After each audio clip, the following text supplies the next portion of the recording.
રવિવારે અને સોમવારે જે વરસાદ પડ્યો તેના કારણે અમદાવાદમાં તો પાણી ઉતર્યા છે, પણ તેના જ કારણે જે ધોળકા, સાણંદ અને બાવળા સાઈડનો જે વિસ્તાર છે એની અંદર સ્થિતિ સામાન્ય નથી થઈ. આપ આ દ્રશ્યો જોઈ શકો છો.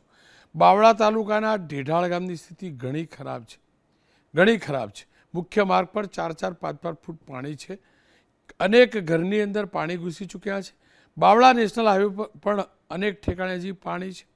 આજુબાજુની સોસાયટીમાં એ જ પ્રકારની સમસ્યા છે. રૂપાલ ગામનો રસ્તો હજુ પણ જળમગ્ન છે. અનેક ઠેકાણે પાણી ઉતરી નથી રહ્યા, કારણ કે ઉપરવાસના જે પાણી છે એ આ ગ્રામીણ વિસ્તારમાં પહોંચી રહ્યા છે, પણ ત્યાંથી પાણીનો નિકાલ નથી થતો અને એના જ કારણે ગ્રામીણોની સ્થિતિ ખરાબ છે. પ્રશાસને આ મુદ્દાને ગંભીરતાથી લેવો જરૂરી છે, કારણ કે વરસાદ રોકાયાના 24 થી 30 કલાક થયા છે, પણ હજુ પણ આ મિનિટે પણ એ વિસ્તારમાં પાણી છે.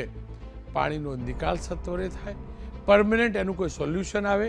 નિકાલ બાદ જે પણ ગ્રામીણ વિસ્તારના જે પણ ઘરોમાં પાણી ઘૂસ્યા છે, જે વિસ્તારમાં પાણી ઘૂસ્યા છે, ત્યાં બીમારી ન ફેલાય, સાફ સફાઈ સત્વરે થાય, તેનું ધ્યાન રાખવું પણ એટલું જ જરૂરી છે.